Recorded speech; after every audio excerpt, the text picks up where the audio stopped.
You probably clicked on this video because you're competing in a national boxing tournament soon, or you're an amateur boxer looking to compete nationally.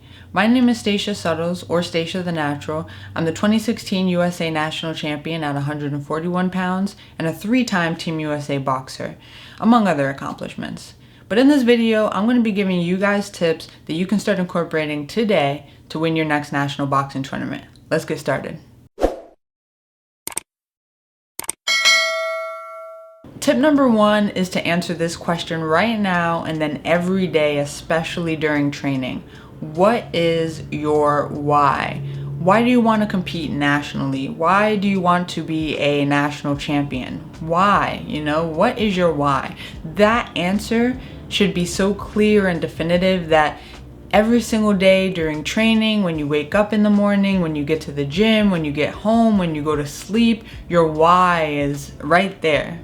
Not in the back of your mind, but right there in the front of your mind. It's just something that just drives you and motivates you. When training gets tough, your why is the thing that's going to push you to keep training hard, because not only do you have a national championship to compete for, but you have a why. You have a reason that you want to compete nationally and win. Tip 2 is that you should be building your endurance through cardio and high intensity interval training. You should be doing consistent road work, meaning running a few miles outside every day and or switching it up, your forms of cardio. So if you can't run outside or choose not to run outside, you could also incorporate swimming, you can incorporate biking, Versa climber, stairmaster, rowing.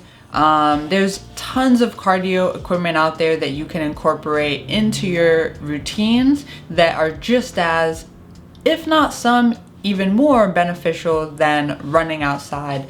It can be hard on your knees, some people's knees in particular, so switching up your cardio tactics are pretty good, or your cardio routines are pretty good.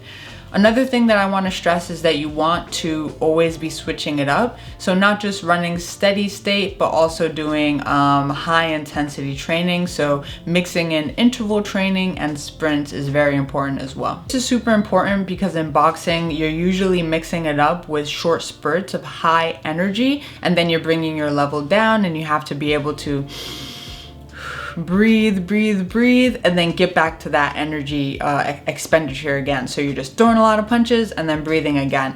Boxing in general is just like that, where you're just using a lot of energy, not using a lot, not using. So doing sprints and high interval training will best reflect that same type of energy expenditure in the ring. Tip number 3 is to spar a lot, and this tip is very, very closely related to tip number 2, and that's simply because you can do all the heavy bag work and mitt training in the world, but if your heart and legs, and I mean heart by cardiovascular, like your heart muscle, and your leg muscles can't handle 3 3-minute rounds or 3 2-minute rounds, or whatever many rounds you usually spar in amateur boxing or in your fights, if your heart muscle and your leg muscles can't handle that, then it doesn't even matter. Not only that, sparring also helps to build muscle memory and hand-eye coordination. So when your coach is telling you to slip the right hand and come back with the hook,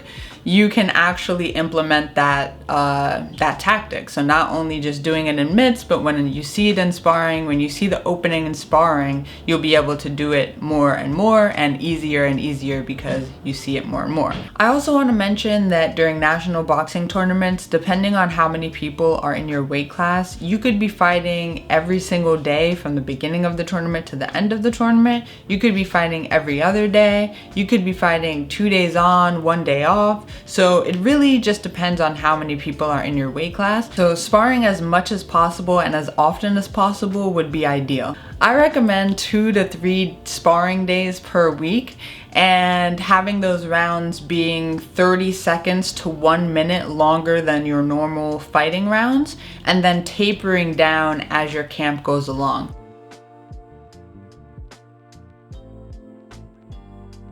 Tip number 4 is to reflect and be honest. Now, boxing is as much mental as it is physical, and if not more, to be honest. I suggest journaling, or at the very least, asking yourself and answering some questions every day. Before going into training each day, you should ask yourself, what is it that I want to focus on today? And of course, this question is in addition to whatever your coach wants you to work on, but you yourself should have a focus as well.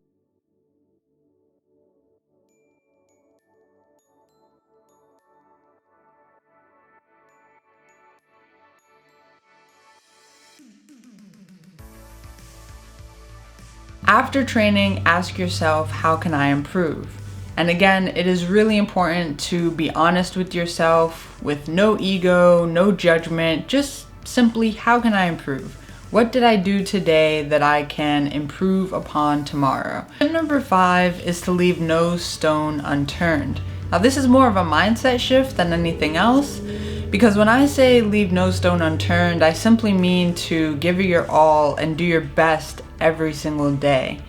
Now, the mindset shift comes into play when you realize and understand that your best looks different every day. Now, go ahead and ponder on that one.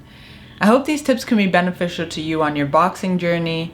And if you are looking forward to a part 2 where I give you more tips on fight week and tournament week, go ahead and give this video a like, comment down below, and even share it with other amateur boxers that you know that are looking to win their next national boxing tournament.